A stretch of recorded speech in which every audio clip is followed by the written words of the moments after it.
नमस्कार दोस्तों, स्वागत है आपका हमारे चैनल भयानक टॉक पर। अगर आप डरावनी और रहस्यमयी कहानियां सुनने के शौकीन हैं तो आप बिल्कुल सही जगह पर आए हैं। आज की कहानी आपको ऐसा अनुभव देगी जिसे सुनने के बाद शायद आप अकेले सफर करने से पहले कई बार सोचेंगे। यह कहानी है हमारे मुख्य पात्र राम प्रसाद की, जो पेशे से एक बस ड्राइवर है।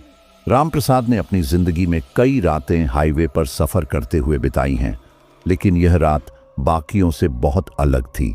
यह सिर्फ एक डरावना सफर नहीं था, बल्कि यह एक ऐसा रास्ता था जहां हर मोड़ पर मौत उनका पीछा कर रही थी। कहानी सुनने से पहले आप लोगों से एक छोटा सा अनुरोध है।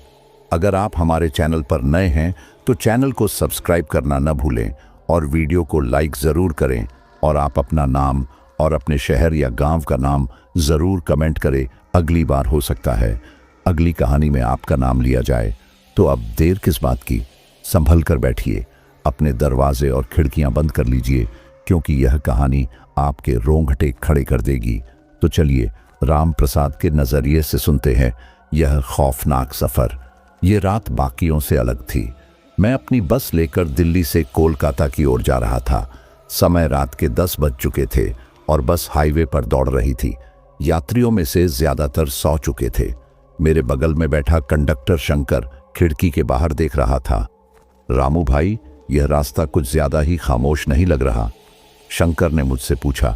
मैंने स्टीयरिंग संभालते हुए कहा, हाँ शंकर, NH2, पर इतनी खामोशी मैंने पहले कभी महसूस नहीं की। रास्ते के दोनों ओर ऊंचे ऊंचे पेड़ खड़े थे, जिनकी शाखाएं अंधेरे में किसी डरावने साए की तरह लग रही थीं। ठंडी हवा बस के अंदर तक घुसकर सिहरन पैदा कर रही थी। मैं बस को ध्यान से चला रहा था, लेकिन मन में एक अजीब सा डर बैठा था। करीब रात के 11 बजे हम एक घुमावदार मोड़ पर पहुंचे। तभी अचानक सड़क के बीचों बीच एक बूढ़ा आदमी खड़ा दिखाई दिया। उसने लाठी पकड़ी हुई थी और बस की ओर हाथ हिला रहा था। मैंने गाड़ी धीमी की। शंकर ने कहा, रामू भाई, इतनी रात को यहां कोई क्यों खड़ा होगा? मैंने खिड़की का शीशा थोड़ा नीचे किया। वह बूढ़ा आदमी हमारी ओर आया और धीमी आवाज में बोला, आगे मत जाओ, यह रास्ता खतरनाक है। अगर बचना चाहते हो तो यहां से लौट जाओ। उसकी आंखों में गहरी चिंता और डर था। मैंने उसकी बात को नजरअंदाज किया और गाड़ी आगे बढ़ा दी। शंकर ने भी मेरी ओर देखा, लेकिन कुछ नहीं कहा। बस जब आगे बढ़ी तो सन्नाटा और गहरा हो गया। ऐसा लग रहा था जैसे हम किसी अनजान जगह की ओर बढ़ रहे हों। मुझे खुद अजीब सा लग रहा था, लेकिन यात्रियों को परेशान करना सही नहीं लगा। तभी अचानक बस के पिछले हिस्से से किसी के चीखने की आवाज आई। मैंने तुरंत शीशे में देखा, लेकिन कुछ नजर नहीं आया। शंकर उठा और बस की पिछली सीटों की ओर बढ़ा। मैं स्टीयरिंग संभालते हुए भी डर के मारे कांप रहा था। तभी शंकर ने चिल्लाते हुए कहा, रामू भाई, यहां एक आदमी कांप रहा है। वह कह रहा है कि उसने खिड़की के बाहर किसी को देखा है। क्या देखा उसने? मैंने चिल्लाकर पूछा। वो कह रहा है खिड़की के बाहर एक चुड़ैल थी, उसकी आंखें लाल थीं। शंकर की आवाज डर से कांप रही थी। मैंने बस को सड़क किनारे रोक दिया। यात्री डर से कांप रहे थे। मैंने उन्हें शांत करने की कोशिश की, लेकिन तभी बस के बाहर से किसी महिला के रोने की आवाज सुनाई दी। यह आवाज कहां से आ रही है? मैंने खिड़की से झांकते हुए कहा। बस के ठीक बगल में एक सफेद साड़ी में लिपटी महिला खड़ी थी। उसका चेहरा झुका हुआ था और उसके गीले बाल उसके चेहरे पर चिपके हुए थे। कौन हो तुम? मैंने हिम्मत जुटाकर पूछा। महिला ने सिर उठाया। उसकी आंखें पूरी तरह लाल थीं और उसका चेहरा खून से सना हुआ था। मुझे जैसे लकवा मार गया। मैंने तेजी से बस को चालू किया और गाड़ी आगे बढ़ा दी। जैसे ही बस ने गति पकड़ी, एक जोरदार धमाका हुआ। पीछे बैठे यात्री में से एक की चीख सुनाई दी। मैंने शीशे में देखा तो वह आदमी अपनी सीट पर मृत पड़ा था। उसकी गर्दन अजीब तरीके से मुड़ी हुई थी और उसकी आंखें खुली थीं। बस के अंदर हर कोई सहम गया। यात्रियों के चेहरे डर से सफेद पड़ गए थे। शंकर मुझसे बार बार कह रहा था, रामू भाई, हमें रुकना होगा, कुछ गड़बड़ हो रही है। लेकिन मैंने गाड़ी नहीं रोकी। शंकर, अगर हम रुके तो और बुरा हो सकता है। बस अब और तेज गति से चल रही थी। मैं जितनी तेज बस चला सकता था चला रहा था, लेकिन दिल में डर था कि पता नहीं अगला मोड़ क्या लेकर आएगा। रात करीब 12 बजे हम एक छोटे से गांव के पास पहुंचे, लेकिन रास्ता अचानक धुंध से भर गया। यह धुंध इतनी घनी थी कि मुझे सड़क भी दिखाई नहीं दे रही थी। मैंने गाड़ी की गति धीमी कर दी। तभी बस के सामने एक काली आकृति दिखाई दी। वह आकृति सड़क के बीच खड़ी थी। ये क्या है? शंकर ने कांपते हुए कहा। मैंने गाड़ी रोकने की कोशिश की, लेकिन ब्रेक काम नहीं कर रहे थे। बस सीधे उस आकृति की ओर बढ़ रही थी और मेरे पास उसे रोकने का कोई तरीका नहीं था। ब्रेक फेल हो चुके थे। मेरे हाथ स्टीयरिंग पर जम गए थे और दिल इतनी तेज धड़क रहा था कि उसकी आवाज कानों में गूंज रही थी। रामू भाई, क्या कर रहे हो? ब्रेक लगाओ, शंकर चिल्लाया। ब्रेक काम नहीं कर रहे शंकर, मैंने हड़बड़ाते हुए जवाब दिया। जैसे ही बस उस आकृति के करीब पहुंची, वह अचानक गायब हो गई। ऐसा लगा जैसे वह हवा में घुल गई हो। बस ने एक झटका खाया और फिर रुक गई। पूरे बस में खामोशी छा गई। यात्रियों में से कोई कुछ बोलने की हिम्मत नहीं कर पा रहा था। मैंने और शंकर ने एक दूसरे की ओर देखा। अब क्या करें रामू भाई? शंकर की आवाज कांप रही थी। बस से बाहर चलो, देखना होगा कि ब्रेक क्यों फेल हुए, मैंने हिम्मत जुटाकर कहा। शंकर और मैं बस से नीचे उतरे। बाहर घना कोहरा छाया हुआ था। इतनी धुंध थी कि हमें बस के आगे का हिस्सा भी ठीक से नहीं दिख रहा था। चारों तरफ सन्नाटा था। सिर्फ हमारे कदमों की आवाज सुनाई दे रही थी। मैंने देखा कि बस के अगले टायर पर गहरी खरोंचें थीं। ऐसा लग रहा था जैसे किसी ने जानबूझकर उन्हें नुकसान पहुंचाया हो। रामू भाई, ये देखो, शंकर ने पीछे की ओर इशारा किया। बस के पीछे वाले हिस्से पर किसी ने अपने नाखूनों से खून से भरे पंजों के निशान बनाए थे। मैंने कभी ऐसा कुछ नहीं देखा था। मेरी रीढ़ की हड्डी में ठंडक सी दौड़ गई। तभी हमें पीछे से एक महिला की हंसी सुनाई दी। ये वही आवाज थी जो हमने पहले सुनी थी। मैंने झट से मुड़कर देखा, लेकिन वहां कुछ नहीं था। ये सब कुछ ठीक नहीं है, हमें यहां से जल्दी निकलना होगा, मैंने शंकर से कहा। हम तेजी से बस में लौट आए। मैंने इंजन स्टार्ट किया, लेकिन बस चालू नहीं हो रही थी। रामू भाई, ये बस अब क्यों नहीं चल रही? शंकर ने घबराकर पूछा। मैंने कई बार कोशिश की, लेकिन बस का इंजन बंद था। यात्रियों के चेहरे डर से और सफेद हो गए थे। तभी बस के भीतर एक जोरदार आवाज हुई, धाम! हम सब चौंक कर पीछे मुड़े। बस की आखिरी सीट पर एक महिला खड़ी थी। वही सफेद साड़ी, वही लाल आंखें और वही खून से सना चेहरा। कौन हो तुम? मैंने डरते हुए पूछा। उसने कुछ नहीं कहा, बस धीरे धीरे हमारी ओर बढ़ने लगी। यात्रियों की चीखें गूंजने लगी। तभी वह महिला अचानक गायब हो गई। बस के अगले हिस्से से जोरदार चीख सुनाई दी। मैंने मुड़कर देखा तो शंकर जमीन पर पड़ा हुआ था। उसकी आंखें खुली थीं और उसके गले पर गहरी खरोंच के निशान थे। वह मर चुका था। मैं हिल भी नहीं पा रहा था। यात्रियों में से कुछ लोग बस से बाहर भाग गए, लेकिन बाहर भी सन्नाटा और धुंध के अलावा कुछ नहीं था। मैंने अपनी सारी हिम्मत जुटाई और बस के इंजन को फिर से चालू करने की कोशिश की। इस बार इंजन स्टार्ट हो गया। मैंने गाड़ी को तेजी से चलाना शुरू कर दिया। कुछ किलोमीटर के बाद हमें सड़क के किनारे एक झील दिखाई दी। झील के पास एक पुराना मंदिर था।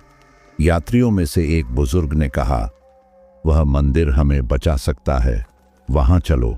मैंने बस को मंदिर के पास रोक दिया। सभी लोग तेजी से बस से नीचे उतरे और मंदिर की ओर भागे। मंदिर एक पुराने खंडहर जैसा लग रहा था, जिसकी दीवारों पर घास और बेलें उगी हुई थीं। मंदिर के पास एक बड़ा सा घंटा लटका हुआ था, जो हल्की हवा में खड़खड़ा रहा था। झील से उठने वाली ठंडी हवा ने माहौल को और डरावना बना दिया था। जैसे ही हमने मंदिर के अंदर कदम रखा, वहां अजीब सी खामोशी थी। किसी तरह का कोई मूर्ति भंजन, कोई दीपक या रोशनी नहीं थी। बस दीवारों पर उकेरी गई डरावनी आकृतियां थीं। रामू भाई, क्या यह सही जगह है? एक यात्री ने डरते हुए पूछा। इससे बेहतर हमें और कुछ नहीं मिल सकता। यहां शायद हम सुरक्षित रहेंगे, मैंने जवाब दिया। मंदिर के अंदर एक बड़ा हॉल था, जिसके बीचों बीच एक टूटी हुई मूर्ति रखी थी। मूर्ति के पास एक दीपक रखा था, जो बुझ चुका था। अचानक मंदिर के कोनों से किसी के पैरों की आवाज सुनाई देने लगी। ये कौन है? एक महिला यात्री ने घबराकर पूछा। हम सब ने अपनी अपनी जगह पर खड़े होकर चारों ओर देखा। तभी एक तेज चीख गूंज उठी। रामू भाई, वो देखो! एक यात्री ने मंदिर के पिछले हिस्से की ओर इशारा किया। एक साया दीवार पर सरक रहा था। वह धीरे धीरे हमारी ओर बढ़ रहा था। यह जगह सुरक्षित नहीं है, हमें यहां से निकलना होगा, मैंने जोर से कहा। लेकिन जैसे ही हमने बाहर की ओर कदम बढ़ाया, मंदिर का मुख्य दरवाजा अपने आप बंद हो गया। अब हम सब फंस चुके थे। दरवाजा बंद था और बाहर जाने का कोई रास्ता नहीं था। तभी मंदिर के बीचों बीच रखी मूर्ति के पास से किसी के हंसने की आवाज आई। मैंने देखा, मूर्ति के पास वही सफेद साड़ी वाली महिला खड़ी थी। उसका चेहरा अब और भी डरावना लग रहा था। तुम लोग यहां क्यों आए हो? उसने गुस्से भरी आवाज में पूछा। कौन हो तुम? हमें क्या चाहिए? मैंने हिम्मत जुटाकर पूछा। वह महिला जोर से हंसी और बोली, ये झील और ये मंदिर हमारा है। जो भी यहां आता है वह वापस नहीं जा पाता। महिला अचानक हवा में गायब हो गई, लेकिन उसकी हंसी अब भी गूंज रही थी। तभी एक युवक जो मंदिर के कोने में खड़ा था, अचानक जोर से चीखा और गिर पड़ा। हमने उसे उठाने की कोशिश की, लेकिन वह मर चुका था। उसकी आंखें खुली थीं और उसके चेहरे पर ऐसा डर था जो बयान नहीं किया जा सकता। अब क्या करें? एक यात्री ने मुझसे पूछा। हमें यहां से निकलने का कोई रास्ता खोजना होगा। यह जगह हमें जिंदा नहीं छोड़ेगी, मैंने कहा। तभी एक बुजुर्ग यात्री ने मंदिर की दीवार पर कुछ लिखा हुआ देखा। वह संस्कृत में कुछ शब्द थे। यहां लिखा है कि जो सत्य की तलाश करेगा वही मुक्त होगा। शायद इसका मतलब कोई गुप्त रास्ता है, बुजुर्ग ने कहा। हमने दीवारों को ध्यान से देखना शुरू किया। तभी हमें एक कोने में एक पत्थर का दरवाजा दिखाई दिया। यह दरवाजा शायद बाहर का रास्ता है, मैंने कहा। हमने दरवाजे को खोलने की कोशिश की, लेकिन वह बहुत भारी था। जब सबने मिलकर जोर लगाया तो दरवाजा थोड़ा सा खुला, लेकिन जैसे ही दरवाजा खुला उसके पीछे एक गहरा अंधेरा दिखाई दिया। क्या करें? इस अंधेरे में जाना ठीक होगा? किसी ने पूछा। हमें कोई और रास्ता नहीं है, अगर यहां रुके तो सब मर जाएंगे, मैंने कहा। हम सब ने हिम्मत जुटाई और उस गहरे अंधेरे में कदम रखा तो ऐसा लगा जैसे हम एक अलग ही दुनिया में प्रवेश कर गए हों। अंधेरे में हाथ को हाथ नहीं दिख रहा था, केवल हमारे कदमों की आवाजें उस खामोशी को तोड़ रही थीं। हर कदम के साथ डर और बढ़ता जा रहा था। रामू भाई, ये रास्ता कहाँ जाएगा? एक यात्री ने कांपती आवाज में पूछा। मुझे नहीं पता, लेकिन यह हमारी आखिरी उम्मीद है। अगर बाहर जाना है तो हमें यही रास्ता अपनाना होगा, मैंने जवाब दिया। अंधेरा इतना गहरा था कि ऐसा लग रहा था जैसे वह हमारी आत्मा को निगल जाएगा। दीवारों से ठंडक महसूस हो रही थी और वहां की हवा में अजीब सी सड़ांत थी। हम धीरे धीरे आगे बढ़ रहे थे। तभी मुझे अपने पीछे किसी के होने का एहसास हुआ। मैंने पीछे मुड़कर देखा, लेकिन वहां कुछ भी नहीं था। शंकर, मैंने सहमते हुए कहा, लेकिन फिर याद आया कि शंकर तो अब हमारे बीच नहीं है। एक यात्री ने पीछे मुड़कर कहा, रामू भाई, लगता है कोई हमारा पीछा कर रहा है। उसने इतना कहा ही था कि अचानक एक जोरदार झटके के साथ दीवार से एक काली परछाई बाहर निकली। वह परछाई हमारी ओर तेजी से बढ़ने लगी। भागो, मैंने चिल्लाया और सभी लोग उस अंधेरी सुरंग में दौड़ने लगे। हम जितना दौड़ रहे थे, ऐसा लग रहा था कि सुरंग और लंबी होती जा रही है। किसी को यह समझ नहीं आ रहा था कि इसका अंत कहाँ होगा। तभी अचानक हमारे सामने एक रोशनी की किरण दिखाई दी। वह रोशनी एक दरवाजे के दरार से आ रही थी। वहां देखो, वह शायद बाहर जाने का रास्ता है, मैंने कहा। हमने अपनी पूरी ताकत लगाकर दरवाजे की ओर दौड़ लगाई। जैसे ही हमने दरवाजा खोला, एक तेज रोशनी ने हमें घेर लिया। जब हमारी आंखें रोशनी के आदी हुईं, तो हमने देखा कि हम फिर से उसी झील के किनारे आ गए थे, लेकिन इस बार झील का पानी लाल था और उसमें से भाप उठ रही थी। यह क्या है? एक यात्री ने कांपते हुए पूछा। झील के बीचों बीच वह सफेद साड़ी वाली महिला खड़ी थी। उसका चेहरा इस बार और ज्यादा डरावना लग रहा था। तुम लोग बचने की कोशिश कर रहे हो, लेकिन कोई यहां से बच नहीं सकता, उसने कर्कश आवाज में कहा। तभी हमारे साथ आया एक युवक झील के पास गिर पड़ा। उसकी सांसें रुक गईं और उसकी आंखें सफेद हो गईं। ऐसा लग रहा था जैसे उसकी आत्मा किसी ने खींच ली हो। हम सब डर से सन्न रह गए। अब क्या करें रामू भाई? एक बुजुर्ग यात्री ने मुझसे पूछा। हमें उसकी बातों में नहीं आना चाहिए, हमें हिम्मत जुटाकर यहां से भागना होगा, मैंने कहा। महिला ने जोर से हंसते हुए कहा, यह झील तुम्हारे पापों का गवाह है। जब तक तुम अपने पाप नहीं स्वीकारोगे तुम सब मरते रहोगे। हमने क्या किया है? मैंने चिल्लाते हुए पूछा। यह झील हर उस व्यक्ति को सजा देती है जिसने इस इलाके की आत्माओं को अनदेखा किया है। यह जमीन पवित्र है और तुम सब ने इसे अपवित्र किया है, उसने कहा। तभी झील के पास खड़ी एक पुरानी मूर्ति से एक रहस्यमय आवाज आई, सच्चाई को स्वीकार करो तभी मुक्ति मिलेगी। यात्रियों में से कुछ ने घुटनों के बल बैठकर अपने गुनाहों को कबूल करना शुरू किया, लेकिन मैं अब भी उलझन में था। क्या यह सब वास्तव में हो रहा था या यह किसी बुरी शक्ति का खेल था? झील के पानी में अचानक हलचल शुरू हो गई। ऐसा लगा जैसे झील हमें अंदर खींचने की कोशिश कर रही हो। यात्रियों की चीखें अब और तेज हो चुकी थीं। हर किसी का चेहरा डर से सफेद पड़ चुका था। रामू भाई, हमें जल्दी कुछ करना होगा, वरना हम सब मारे जाएंगे, एक यात्री ने कांपते हुए कहा। मैंने गहरी सांस ली और खुद को शांत करने की कोशिश की, लेकिन मेरे मन में भी डर बैठ चुका था। सफेद साड़ी वाली औरत अब झील के बीचों बीच खड़ी थी। उसकी लाल आंखें हमारी ओर गुस्से से देख रही थी। सच्चाई कबूल करो वरना यह झील तुम्हें कभी नहीं छोड़ेगी, उसने चीखते हुए कहा। झील के किनारे खड़े कुछ यात्रियों ने घुटनों के बल बैठकर अपने गुनाह कबूल करने शुरू कर दिए। मैंने अपने पड़ोसी के पैसे चुराए थे, मुझे माफ कर दो, एक आदमी ने रोते हुए कहा। मैंने अपनी पत्नी के साथ विश्वासघात किया, यह मेरी सबसे बड़ी गलती थी, दूसरे यात्री ने कहा। जैसे जैसे यात्री अपने गुनाह कबूल कर रहे थे, झील का पानी धीरे धीरे शांत हो रहा था। ऐसा लग रहा था जैसे झील उनकी सच्चाई को स्वीकार कर रही हो। मैं चुपचाप यह सब देख रहा था, लेकिन अचानक झील से उठने वाली एक लहर मेरी ओर बढ़ी और मुझे खींचने की कोशिश करने लगी। रामू भाई, अपना सच कबूल करो, एक यात्री ने मुझसे चिल्लाकर कहा।